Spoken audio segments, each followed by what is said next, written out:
مفسرین نے لکھا ہے کہ آپ کی زبان میں کچھ لکنت سی محسوس ہوتی تھی، تو آپ نے دعا کی تھی رب اشرح لی صدری ویسر لی امری۔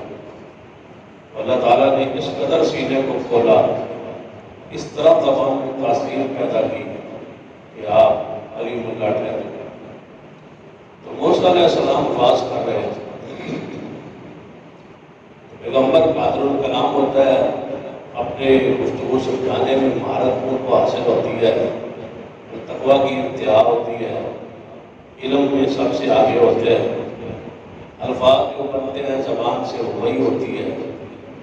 تو اس لحاظ سے موسیٰ علیہ السلام کا وہ خطاب بڑا کافی تھا، اور ایسے میں سے محسوس ہوتا تھا کہ جیسے الوداعی خطاب ہے اور آج کے بعد خطاب نہیں کریں گے، آخری خطاب ہے، اس طرح مجمع میں چھائے ہوئے تھے دوران گفتگو موسیٰ علیہ السلام۔ تو مجمع میں سے ایک بندہ اٹھا، اس نے آپ کے خطاب سے متاثر ہو کے پوچھا، اے موسیٰ علیہ السلام، کیا آپ سے بڑا بھی کوئی عالم اس وقت دنیا میں ہے؟ تو موسیٰ علیہ السلام نے فرمایا، نہیں، میں ہی سب سے اس وقت دنیا میں علم کے لحاظ سے میں ہی بڑا ہوں۔ یہ جملہ نکلنے کی دیر تھی، آسمان پہ پسند نہیں آیا، تو اللہ تعالیٰ نے وہی فرمائی، اے موسیٰ، آپ سے زیادہ علم والا ایک شخص کسی زمین پر موجود ہے۔ ہر علم والے سے کوئی بڑا علم والا ہوتا ہے۔ فرمایا ایک عالم موجود ہے، جب عالم کا سنا تو پھر رہ نہ سکے۔ فرمایا یا اللہ، میں اس عالم سے پھر ملنا چاہتا ہوں، وہ کہاں رہتا ہے، اس سے میں ملاقات چاہتا ہوں۔ اس لیے آپ اہل علم کے لیے بھی اس میں سبق ہے، نصیحت ہے کہ جہاں بھی وہ اپنے سے بڑا عالم سنے، اس کی زیارت، اس کا دیدار اور اس سے استفادہ کرنے کے لیے صبر کرنا انتہائی مبارک ہے۔ جو علم کے حصول کے لیے سفر ہوتا ہے، یہ بندہ جنت کے راستے پر چلتا ہے۔ ہم نے علماء سے ملنا جلنا، بیٹھنا اٹھنا، ان کی مجلس سے دوری اختیار کی ہوئی ہے، اس وجہ سے ہمارے دل سخت آلود ہے۔ اہل علم کے پاس جانا، بیٹھنا اور ان سے استفادہ کرنا اور ان کی محفل مجلس کو اختیار کرنا، یہ اہل ایمان کے لیے ضروری ہے۔ میں کہا کرتا ہوں شاید اسی وجہ سے اللہ تعالیٰ نے 8ویں دن جمعہ اور جمعے کا خطبہ فرض کیا ہے کہ اگر یہ بندے اپنی سست کاہلی کی وجہ سے ہفتہ نہ بھی آ سکے تو جمعے والے دن تو خطیب اور امام اور عالم کے قریب آئیں گے۔ اگر 3 جمعے چھوڑ دے، خطبہ نہ سنے، تو اللہ تعالیٰ دل پر منافقت کی فور لگا دے۔ تو اس لیے خطبہ کی آواز جو ہے وہ دور بھی آ جاتی ہے۔ مثلا ایک بندہ 3ری 4ری 5ویں صف میں بیٹھا ہے، بات تو سمجھ رہا ہے، لیکن امام کے قریب بیٹھنے کا جو شرف ہے خطبہ میں، جمعہ میں، وہ دور والے کو نہیں ہے۔ کیوں؟ جتنا اہل علم کے قریب ہوگا اتنا اجر سے آتا ہے۔ پھر جمعے کے خطبے میں خاموشی ہے، سننا ہے، سمجھنا ہے، لفظ بات نہیں کرنی، کسی کو ٹوکنا نہیں ہے، کسی کے قدموں کو پلانگنا نہیں ہے، جہاں پیچھے آئے بیٹھ جانا ہے اور خاموشی سے آپ کو خطبہ سننا ہے۔ خاموشی ساتھ موجود ہے ثواب میں، خاموش رہے اور دل جمی کے ساتھ امام کا خطبہ سننا۔ موسیٰ علیہ السلام سے بندہ پوچھتا ہے کہ سب سے بڑے عالم آپ ہی ہیں، آپ سے بڑا کوئی عالم ہے؟ فرمایا موسیٰ ایک عالم موجود ہے، اس کا نام خضر ہے، ہم آپ اپنی زبان میں خضر کہتے ہیں، جب نام بچے کا رکھتے ہیں تو خضر رکھتے ہیں، خضر نہیں ہے، اصل تلفظ اس کا خضر ہے، خواہ پر زبر ہے، ضاد پر کثیر ہے، کثرہ ہے، اور رات پر اس کو ساکن کرے گا تو خضر پڑے گا، خضر علیہ الصلاۃ والسلام۔ اس کے بارے میں اختلاف ہے کہ یہ نبی ہیں یا اللہ کے ولی۔ علماء کے درمیان اس مسئلے پہ اختلاف ہے۔ راجے اور حق کے زیادہ قریب جو بات ہے وہ یہی ہے کہ وہ ایک نبی ہے۔ نبی ہونے کا سے اعلیٰ دلائل موجود ہے، کیونکہ آگے آپ ملکات جب سنیں گے اور ان کے افعال جب پڑھیں گے اور سنیں گے تو وہاں ایک لفظ آتا ہے ما فعلت عن امری، میں نے کوئی کام اپنی مرضی سے نہیں کیا، جو میں نے کیا ہے اللہ کی مرضی سے کیا ہے۔ اور یہ مقام کس کا ہوتا ہے؟ نبی کا ہوتا ہے۔ یہ ان کے نبی ہونے کی دلیل ہے۔ بعض لوگ خضر علیہ السلام کو زندہ سمجھتے ہیں کہ وہ زندہ ہے، اس وقت بھی دنیا میں موجود ہے اور دریاؤں کے کنٹرولر ہے، دریاؤں کے بادشاہ ہے اور وہ زندہ ہے۔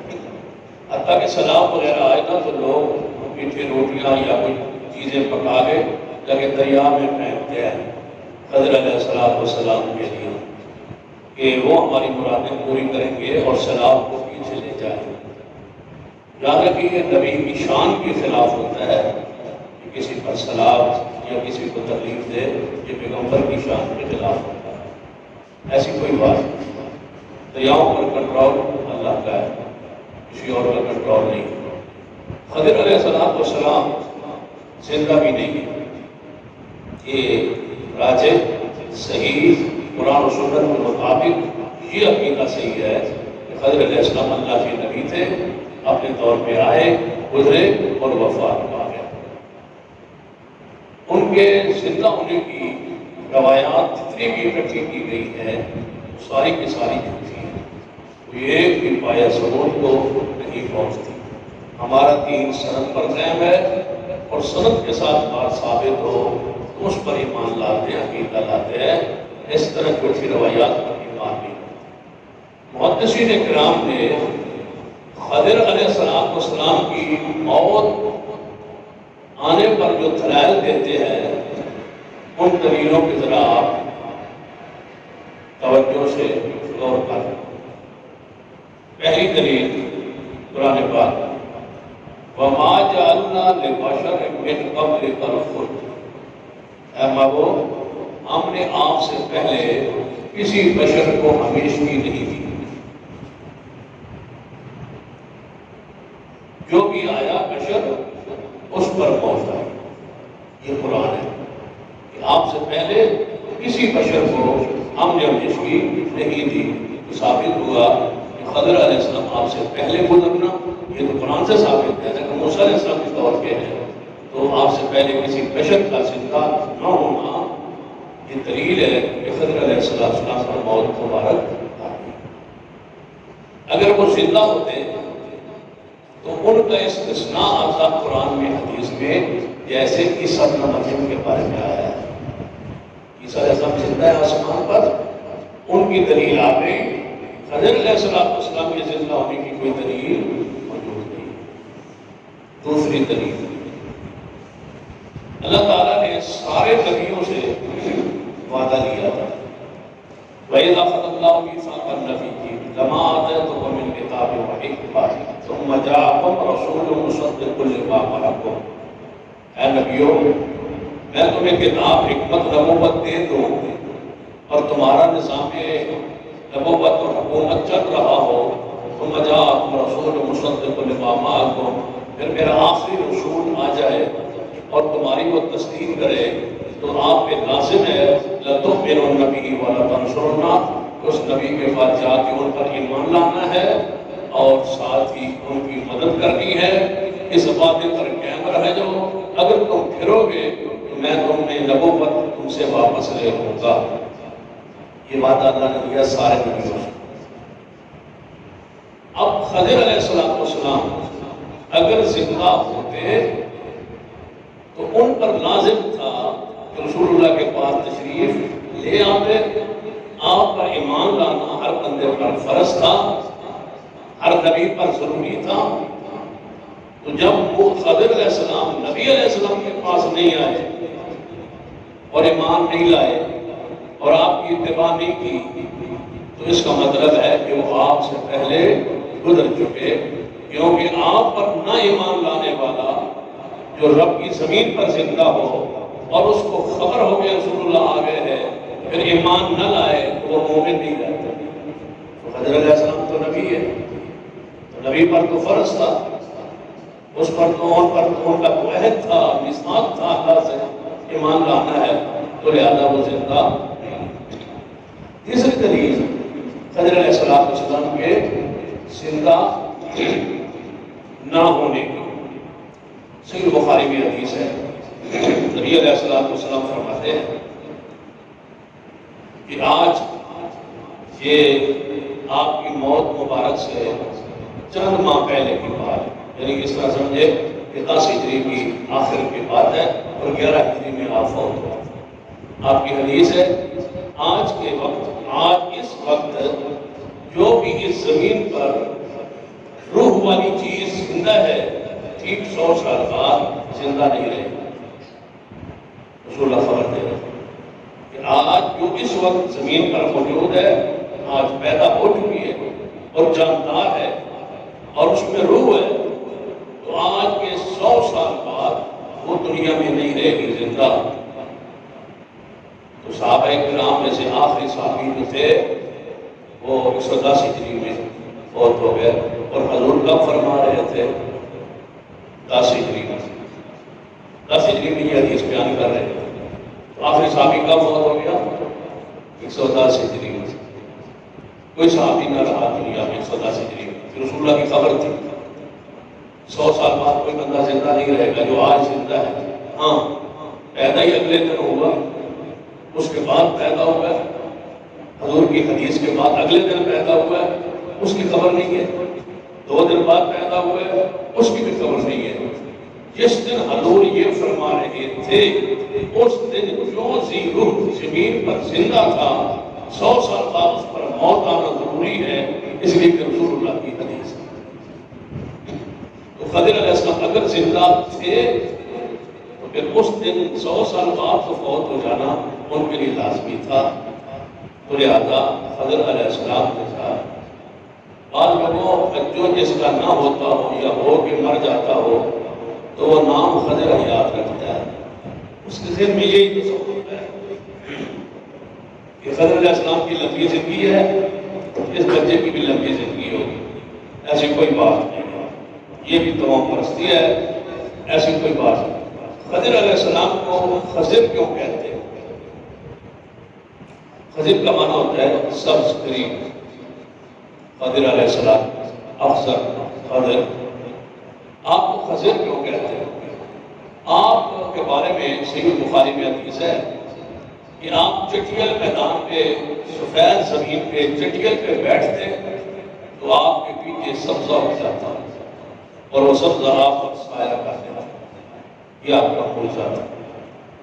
تو اس وجہ سے آپ خضر کہہ رہے ہیں. یہ لقب یہ مشہور ہو گیا کہ جہاں بیٹھتے ہیں وہاں ہی سبزہ ہو جاتا. تو اس وجہ سے آپ کو خضر علیہ السلام کہا. موسیٰ علیہ السلام کہتے ہیں یا اللہ میں اس خضر کو ملنا چاہتا ہوں اس کے بعد اتنا بڑا ہی فرمایا موسیٰ وہ تو بڑا دور ہے یہاں سے. فرمایا یا اللہ جہاں بھی ہے میں جانا چاہتا ہوں. اس مطلب ہے کہ عالم جہاں بھی رہتا ہو اس کے پاس سفر کر کے جانا علم کے لیے یہ انبیاء کی سنت ہے. موسیٰ علیہ السلام چل پڑا، آپ کے خادم تھا، محبت کرتا تھا، ہر وقت ساتھ رہتا تھا، اپنے آپ کو وقف کیا تھا موسیٰ علیہ السلام کی خدمت کے لیے. ہم کا ہم سفر تھا، ہمراز تھا، ہر وقت ساتھ ہی رہتا تھا. اسے یوشع بن نون علیہ السلام کہتے ہیں. جب موسیٰ فوت ہوئے تو اللہ نے یوشع کو نبوت سے نواز دیا، ان پر بھی وحی نزول شروع ہو گیا. یہ پہلا پیغمبر ہے جو ایک نبی کی خدمت کر کے نبی بن گیا. نبی کے ساتھ ہی رہے، خدمت کرتے رہے، تو اللہ تعالیٰ نے یہ درجہ دیا یہ مقام دیا، یہ شان بخشی کہ اللہ نبوت سے سرفراز کر دیا، ایکوں کی محفل و مجلس انسان کو اتار دیتے ہیں۔ تو یہ نبی تھے آپ کے بعد، اور یہ بڑے نبی عظمت والے ہیں۔ ان کی الگ ایک پوری یوشع علیہ السلام کی تاریخ ہے۔ صحیح بخاری کی ایک حدیث آپ کے حوالے سے بیان کرتا ہوں کہ آپ جہاد کر رہے تھے تو عصر کا وقت ہو گیا، تو قلعہ بالکل جو کافروں کا علاقہ تھا نا وہ فتح ہونے کے قریب تھا، لیکن سورج ڈھلنے لگا اور غروب ہونے لگا۔ تو حضرت یوشع فرماتے ہیں اگر یہ سورج غروب ہو گیا تو جنگ ختم ہو جائے گا، جنگ ختم ہو گئی تو رات کو کافروں کو آرام کرنے کا موقع مل جائے گا، صبح تازہ دم ہو کے وہ لڑیں گے تو نقصان کا خطرہ ہے، تھکے تھکے ہیں، مار کھا رہے ہیں۔ اگر آج دن لمبا ہو جاتا نا، سورج غروب نہ ہوتا تو بڑا کام ہوتا اور جہاد جاری رہتا۔ تو پھر دعا کی، کہنے لگے یا اللہ سورج کو پھر آج غروب نہ کر، اور سورج کو خاطب کو کہنے لگا سورج تو بھی اللہ کے حکم کا پابند ہے، اسی کے حکم سے آتا ہے اسی کے حکم سے جاتا ہے، اور میں بھی اللہ کے حکم کا پابند ہوں، آج رک جا تاکہ میں جہاد میں غالب آ جاؤں۔ تو سورج رک جاتے، یہ وہ نبی ہیں جن کے لیے سورج رک جاتے۔ اس وقت تک غروب نہیں ہوگا جب تک انہوں نے فتح حاصل نہیں۔ اور تاریخ اسلام میں، اسلام کی ہسٹری میں صرف یہی شخصیت ہے یوشع بن نون علیہ السلام کی جن کے لیے سورج رکا، اس کے علاوہ کوئی صحیح روایت موجود کسی کے بارے میں نہیں۔ لیکن ہمارے ملک میں برصغیر میں رواج ہے کہ جو بات کسی کے لیے ثابت ہو نا شان عظمت کے حوالے سے، ہم وہ اپنے اپنے پیاروں میں بھی کوشش کرتے ہیں کہ ان میں بھی یہ بات داخل ہے۔ لوگوں نے کہا بڑا معجزہ ہے، یوشع علیہ السلام کا سورج رو گیا، تو ایک معجزہ مشہور کر دیا گیا، کرامت مشہور کر دی گئی سیدنا علی رضی اللہ تعالیٰ کے حوالے سے کہ ان کی عصر کی نماز رہ گئی تھی تو سورج واپس آ گیا۔ وہ واقعہ اس طرح پیش کیا جاتا ہے، واقعہ جھوٹا ہے، غلط ہے، حقیقت نہیں ہے، لیکن پیش اس طرح کیا جاتا ہے کہ سیدنا علی رضی اللہ تعالیٰ عنہ نبی علیہ السلام کی گود میں آرام کر رہے ہیں، سو رہے، سوتے رہے حتیٰ کہ سورج غروب ہو گیا اور عصر کی نماز سیدنا علی کی رہے۔ سیدنا علی جاگے تو اندھیرا تھا، اب پہلے کہ میری تو عصر رہ گئی، میں کیا کروں، یا اللہ میری عصر رہ گئی۔ تو آپ سے پوچھا گیا قضا پڑھنا چاہتے ہو یا ادا پڑھنا چاہتے ہو؟ یہ قضا تو یہ ہے سورج غروب ہو کے رہ گئی، آپ سوئے ہوئے تھے پڑھ لیں، یہ قضا ہے۔ ادا یہ ہے کہ عصر کے وقت کے اندر ہی عصر پڑ جائے، اس کے لیے سورج کا واپس آنا ضروری ہے، تو میں سورج کو واپس کر دیتا ہوں۔ سورج واپس آ گیا اور سیدنا علی نے عصر کی نماز پڑھی اپنے وقت پر، پھر سورج چلا گیا۔ یہ واقعہ کتابوں میں بھی ہے اور معروف بھی ہے۔ اب اس واقعے کو آپ ذرا سوچیں، سند کے لحاظ سے تو جھوٹا ہے ہی ہے، اس کی پاس میں بڑے بغیر پہلے اس لیے ذرا سوچے کہ نبی پاک کی گود تھی، سیدنا علی سو رہے تھے، ہماری عصر کس کی رہ گئی؟ سیدنا علی۔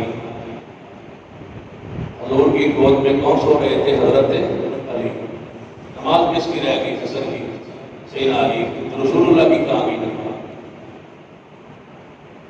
جو بندہ جھوٹ بناتا ہے کرتا ہے وہ تھوڑا سا عقل بھی تو کر لینا، حضور کی نماز بھی تو رہ رہی ہے نا۔ اگر حضور پڑھ کے آئے ہیں تو علی پاک کہاں تھے جو حضور کی گودی میں سوئے ہوئے ہیں، آپ کے ساتھ ہی تھے تو اثر ساتھ پڑھتے ہو،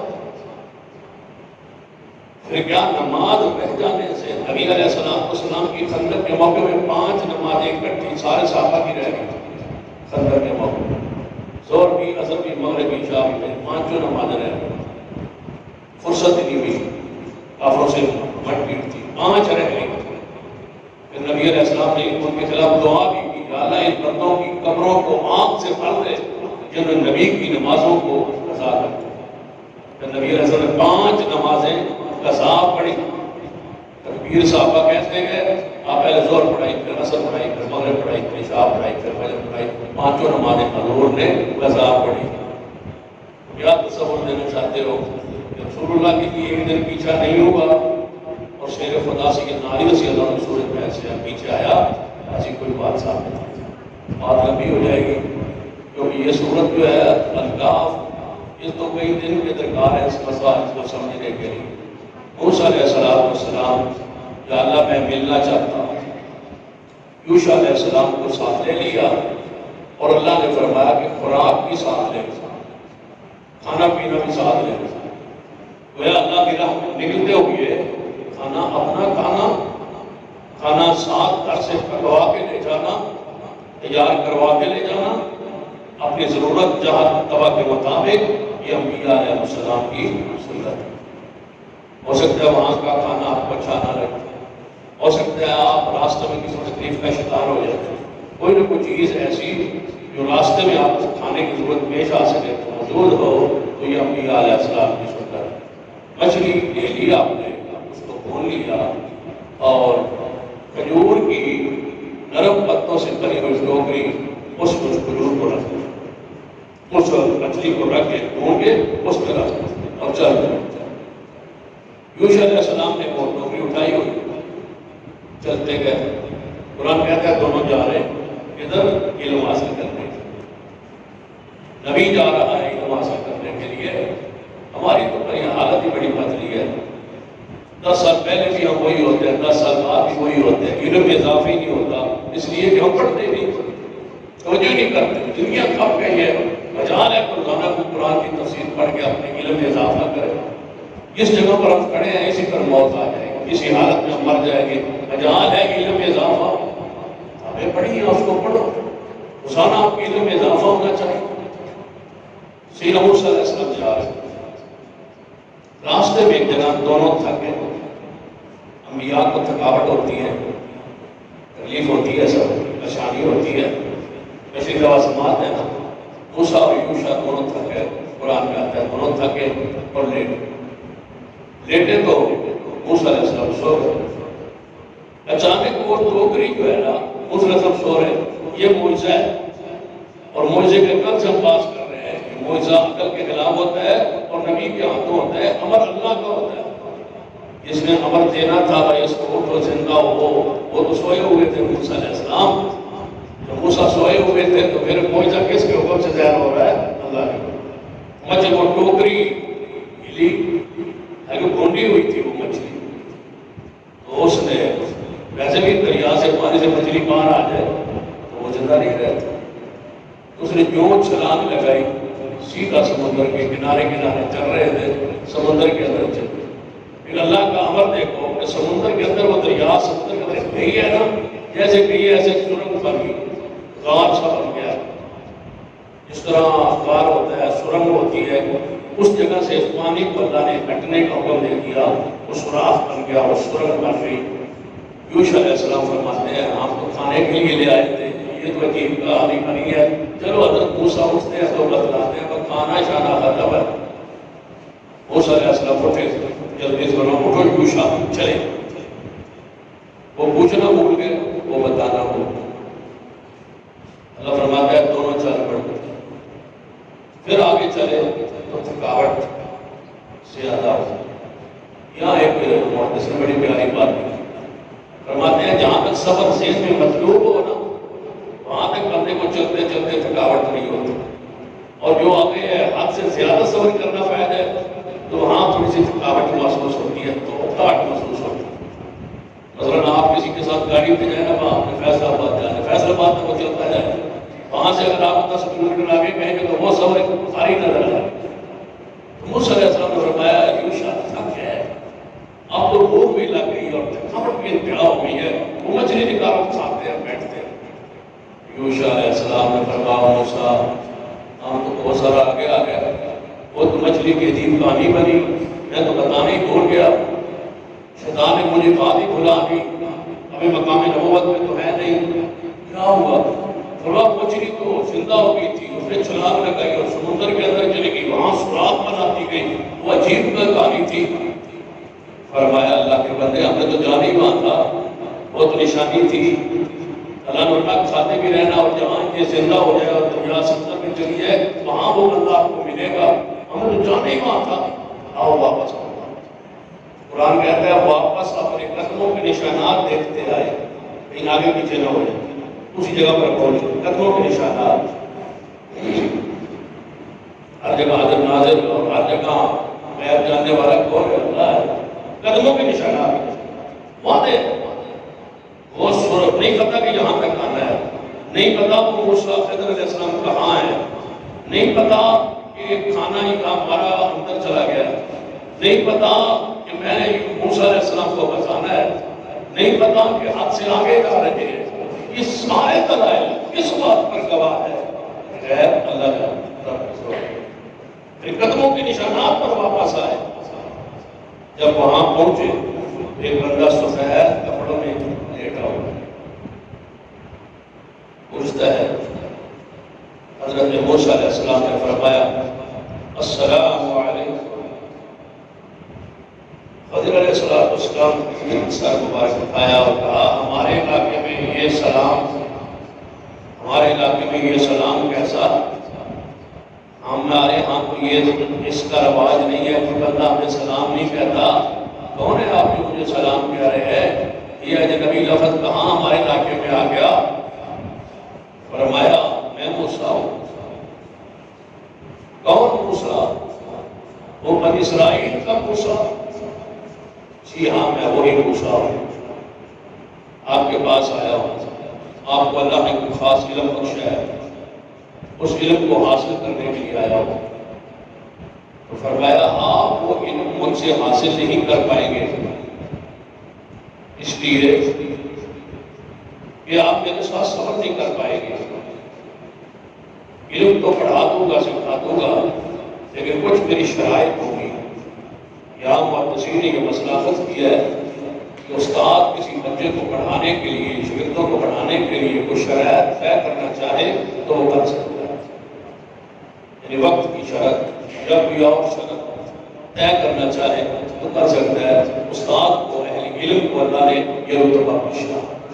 شرائط ہے میری، کون سی شرائط؟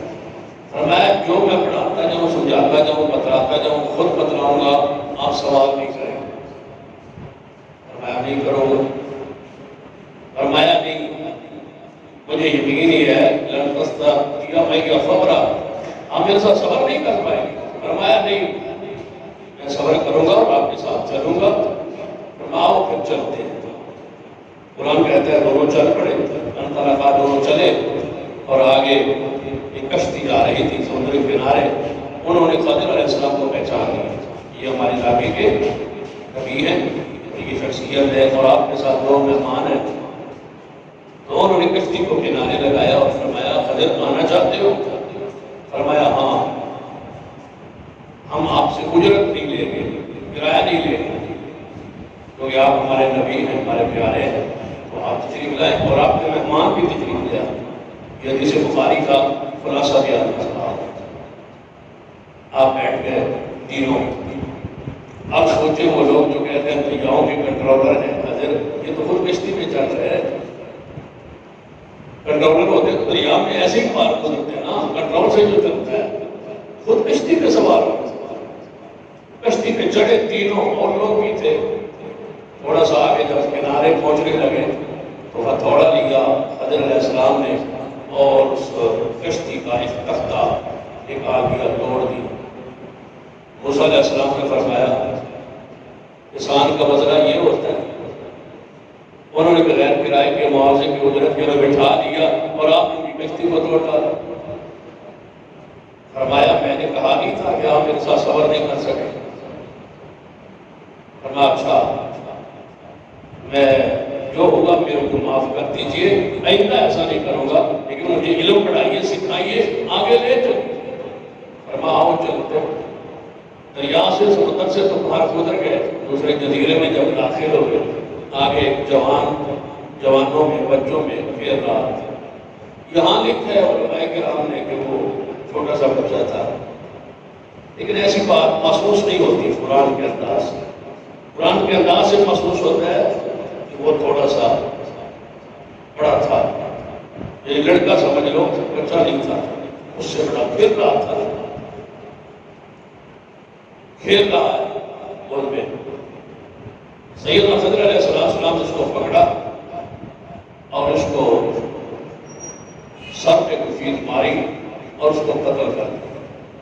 اور پیغمبر ہے موسیٰ ہے، جلالی طبیعت بھی ہے، وہ تو رب سے پوچھتے تھے کہ یہ کیا ہے، تو یہاں کیوں نہ پوچھنا، میں یہ کیا ہے، ایک بے گناہ کو تم نے قتل کیا ہے، اور یہ اشارہ ہے کہ یہ بڑا ہے۔ چھوٹا ہوتا نا تو موسیٰ علیہ السلام فرماتے ہیں کہ آپ نے بے گناہ کا لفظ نہ کہتے، اس پہ قصور کرنا لفظ کہتے ہیں، بلکہ کہتے کہ آپ وہ بچہ تو فطرت پہ ہوتا ہے نا، اس پہ ابھی گناہ یا کوئی ایسی چیز تو نہیں ہوتی نا، تو ایسے الفاظ بولے کہ آپ ایک بندے کو، ایک جان کو، ایک غلام کو قتل کیا ہے، اور آپ کہہ رہے ہیں اس بغیر جرم کے بغیر اس کا قصور کیا ہے؟ فرمایا میں نے کہا نہیں، پہلے تھا لم اقل، میں نے کہا نہیں تھا آپ میرے ساتھ صبر نہیں کریں گے، اب فرمایا لم اقل لکا، پہلے سے الفاظ سخت ہے، میں نے آپ کے لیے کہا تھا نا کہ آپ میرے ساتھ صبر نہیں کر پائیں گے، میں نے کیوں صبر کیا ہے؟ فرمایا ہے فجر جانے دے اور مجھے ایک دفعہ موقع ہے، ورنہ اگر دوبارہ بولو گے تو پھر مجھے آگے نہ لے جاؤ۔ بس یہی ہے نا، آخری ایک چانس مجھے دی، یہاں سے مشہور ہے تو 3 مرتبہ تو چانس ملنا چاہیے، آپ ایک چانس تو دے دینا، چلو آگے بڑے، بستی میں داخل ہوئے، بستی والوں نے مہمانوں کو دیکھا، 3 مہمان ہیں، تو انہوں نے کہا کہ ہم آپ کے پاس کچھ دن مہمان ٹھہرنا چاہتے ہیں، آپ ہمیں کچھ کھانے اور عیش کا انتظام کریں۔ بستی والے کہنے لگے کہ ہمارے پاس نہ کھانا ہے اور نہ آپ کی رہائش کی جگہ ہے، اور یہ جو بستی ہے نا، اس کا ذکر قرآن میں آیا ہے، یہ کون سی ہے یہ بندہ نہیں لگ گیا، لیکن اس بستی کے لوگ رسول اللہ صلی اللہ علیہ وسلم کے پاس آئے اور مسلمان ہوئے، اور انہوں نے شرط لگائی تھی کہ یا رسول اللہ ہم مسلمان ہوتے ہیں، لیکن سنا ہے آپ کے قرآن میں ہماری بستی کا ذکر ہے، ہم نے مہمان نوازی نہیں کی، ہمارے باپ دادے پردادے انہوں نے انکار کیا مہمان نوازی کرنے سے، تو جب ہم مسلمان ہو جائیں گے اور ہماری بستی کو رگڑا لگے گا قرآن میں، ہماری شرم کی بات ہے، تو آپ اس لفظ کو بدل دیں، ایک لفظ قرآن کا نا اس میں سے نکال نہیں بدل دیں، اباؤ ہے نا انکار، تو اتاؤ کرنے با کے بجائے تاگر، یہاں با سے اوپر تو جب رکھتے تاپ پر بنے گی تا بن جائے گی، اس کا معنی ہے کہ انہوں نے مہمان نوازی کی، اباؤ کا انکار ہے، اتاؤ یضیفوہما یہ بن جائے گا تو ہماری تعریف ہو جائے گی۔ آپ نے فرمایا میں اپنی رائے اور مرضی سے ایک نقطہ بھی تبدیل کرنے پر قادر نہیں، میرا اللہ کا کلام ہے، اس میں تبدیلی نہیں ہو سکتی۔ تو موسیٰ علیہ السلام نے کیا منظر دیکھا کہ خضر علیہ السلام نے دیکھا ہے، انکار کیا، انہوں نے دعوت دے رہے تھے، کھلانے پلانے سے آگے بڑھے ہوئے، دیوار تھی وہ گر رہی تھی، آپ اس دیوار کو پکڑا اور سیدھا کیا۔ موسیٰ علیہ السلام بول پڑے، فرمایا انہوں نے روٹی نہیں پوچھی، جنہوں نے کرایہ نہیں لیا تھا ان کا احسان یہ کہ ان کا تختہ توڑ دیا، انہوں نے بیچاروں نے روٹی بھی نہیں پوچھی، تو پھر ان کے لیے روٹی شرط لگا دیتے نا، میں دیوار تو ٹھیک کرتا ہوں آپ کی گر رہی ہے، لیکن میں روٹی لوں گا، رہائش لوں گا، کوئی معاوضہ کرایہ لے لیتے، پیسے تو ہمارے پاس تھے نہیں، آپ نے بغیر کسی قدرت معاوضے کی یہ کیا کر دیا؟ فرمایا میں نے کہا تھا نا آپ صبر نہیں کر سکیں گے، یہ آپ کی اور میری جدائی کا وقت ہے، لیکن اے موسیٰ سن لیں، جو اللہ نے علم آپ کو دیا ہے وہ میرے پاس نہیں، اور جو مجھے دیا ہے وہ تیرے پاس نہیں۔ اور ساتھ ہی ایک حدیث ہے بخاری میں، جب کشتی میں جا رہے تھے نا تو چڑیا آئی، تو چڑیا نے پانی کی چونچ بھری اور اڑ گئی، کشتی کے آس پاس دریا میں پانی پہ وہ چڑیا جو اڑ رہی تھی، اس نے چپٹی ماری اور پانی لے کے اڑ گئی۔ فرمایا موسیٰ اتنا سارا پانی کام ہوا ہے چڑیا کے لینے سے، میں کچھ بھی نہیں فرما تیرا اور میرا علم اکٹھا ہو جائے نا، اللہ کے علم میں کوئی کمی بات نہیں، عالم وہی ہے، علام وہی ہے، جاننے والا وہی ہے، عالم الغیب وہی ہے، ہمارے پاس اس کا عطا کرتا کچھ علم ہے جو اللہ نے مجھے دیا اور تجھے دیا، حقیقی عالم الغیب علم کا کامل کس ہے؟ وہ اللہ، ہم اس مقابلے میں کچھ بھی نہیں ہے۔ موسیٰ یہ میری اور آپ کی جدائی کا وقت ہے، اب تعبیر سن لیں۔ موسیٰ تعبیر سننے کی فرمائی، فرمایا جو تینوں کام میں نے کیے ہیں نا وہ اپنی مرضی سے نہیں کیے، میں نے اللہ کے حکم سے کیے۔ اور پہلی جو کشتی میں نے دار کی، یہ کشتی آگے جا رہی تھی اور آگے سے ایک بادشاہ کی کشتی آ رہی تھی، اس کی فوج تھی، ساتھ بادشاہ تھا، اور جب وہ خوبصورت کشتی دیکھتا تھا تو وہ قسم کر دیتا، وہ چھین لیتا تھا، اور یہ غریبوں مسکینوں کی تھی، بچے یتیم تھے، مسکین تھے، وہ روٹی کماتے تھے، روزی کماتے تھے کشتی کے ذریعے، تو اس نے اس سے کشتی چھین لی تھی۔ اگر میں اس کو پھاڑ دیا ہے نا، ایک تختہ نکال دیا ہے، پانی سے اللہ نے محفوظ رکھے گا، جب وہ بادشاہ گزرے گا گزر جائے گا، یہ وہ تختہ دوبارہ نکالیں گے، یہ وہ عیب والی ہو وہ بادشاہ کشتی نہیں لیا کرتا، ٹوٹی ہوئی، میں نے تو اس لیے توڑی تھی، میں نے اس لیے عیب دار کی تھی۔ یہاں پر اب رک کے جتنے محدثین نے مسائل ثابت کیے ہیں ذرا اس کو اپنی زندگیوں میں لائی، غریبوں کے لیے کتنی تعبیر کی ہے، مسکینوں کے ریڈی کو بچانے کے لیے، کام کو بچانے کے لیے کتنی محنت کی ہے، اور کتنا اللہ نے علم بخشا ہے، ان کی روٹی روزی خراب نہ ہو مسکینوں کی۔ اور ہمارے ملک کا رواج یہ ہے کہ ہم دکاندار جو مرضی کرتے رہے، ہم غریبوں کو، مجبوروں کو، ریڈی والوں کو، سارا انتظامیہ ان کو تنگ کر رہی ہے۔ فرمایا کیا ہے کہ ان کی روزی لگی ہے، یہ خراب نہ ہو، یہ مسکین ہے۔ اور دوسرا جو میں نے بچہ قتل کیا ہے نا، جوان کو قتل کیا ہے، جو لڑکا قتل کیا ہے، وہ کافر تھا، وہ کافر کیوں کہا؟ کہ لڑکا تھا، بچہ ہوتا تو کافر نبی نہ کہتے نا، بچہ ہوتا تو کافر نہ کہتے، کافر تو ہوتا ہے جب بلوغت کو پہنچے، بلوغت سے پہلے تو یہودیوں کے بچے بھی فطرت پر ہوتے ہیں، عیسائیوں کے بچے بھی فطرت پر ہوتے ہیں، مشرکین کے بچے بھی فطرت پر ہوتے ہیں، ہر بچہ مسلمان پیدا ہوتا ہے، چاہے کسی گھر میں پیدا ہو۔ رسول اللہ فرماتے ہیں ان کو اپنے ماں باپ یہودی عیسائی بنا دیتے ہیں، اللہ کی طرف سے تو مسلمان پیدا ہوتا ہے، بچہ تو مسلمان تھا، وہ تو یعنی کہ مسلمان بچہ تھا تو مسلمان تھا، جب بلوغت میں پہنچا لڑکا بنا کفر میں ٹھہرا، فرمایا یہ کافر ہے، بچہ مسلمان نہیں ہے، اس کے والدین مومن ہے، نیک ہے، صالح ہے، یہ ان کو تنگ کرے گا، پریشان کرے گا، کفر پھیڑے گا، مرے گا، ان کو تنگ کرے گا، میں اس کو قتل کر دیا ہے، یعنی برا بیٹا نہ ہو لیتے چل گئے، بری اولاد سے، گندی اولاد سے، جو تمہارے اس کو برباد کریں، پگڑیوں کو چھانے، ایسی اولاد سے نہ ہونا بہتر ہے۔ فرمایا میں نے اس کو قتل کر دیا، مجھے امید ہے اللہ تعالیٰ ان کو ایسا بیٹا دے گا اور جو فرما بردار ہو، ایک دے گا۔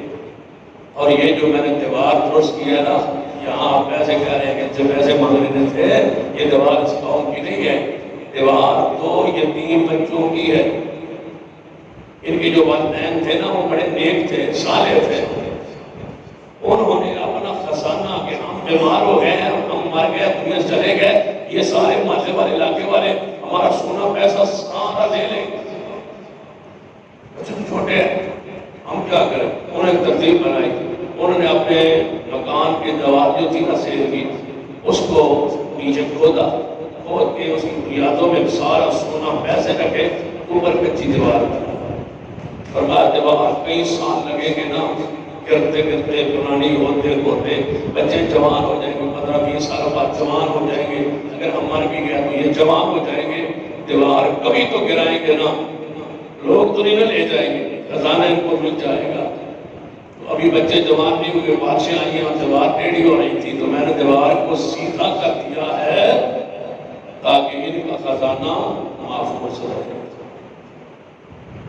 تجھ کو کیسے پتا چلا نیچے خزانہ ہے؟ آپ کو کیسے پتا چلا کہ یہ بچہ نافرمان کافر ہے؟ آپ کو کیسے پتا چلے گا کہ آگے سے بادشاہ آ رہا ہے؟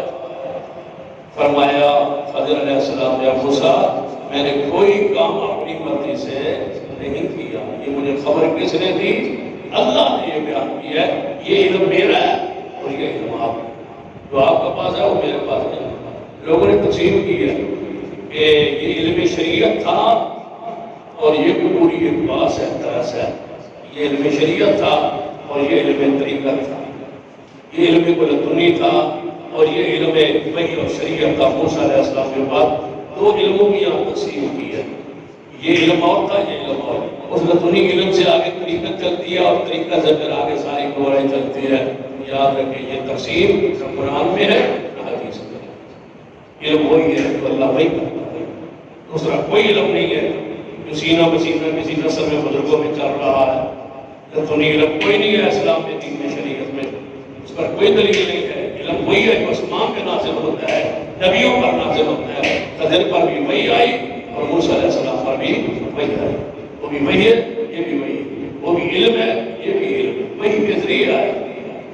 اللہ کے علم میں تھا کہ اس تخت کو، اس بیڑی کو، کشتی کو ہم نے توڑنا ہے، اڑوانا ہے تاکہ یہ محفوظ رہے۔ اللہ نے وہی کی، یہ اللہ کی وہی ہے۔ اللہ تعالیٰ مجھے اور آپ کو توفیق عطا فرمائے۔ باقی کچھ حصہ انشاءاللہ پھر بیان کریں گے، تفصیل ہے یہ خضر علیہ السلام کے واقعے کے بعد آگے ظلم کرنے کا اور یا مجنون کا واقعہ ہے، وہ انشاءاللہ اگلے درس میں ہوگا۔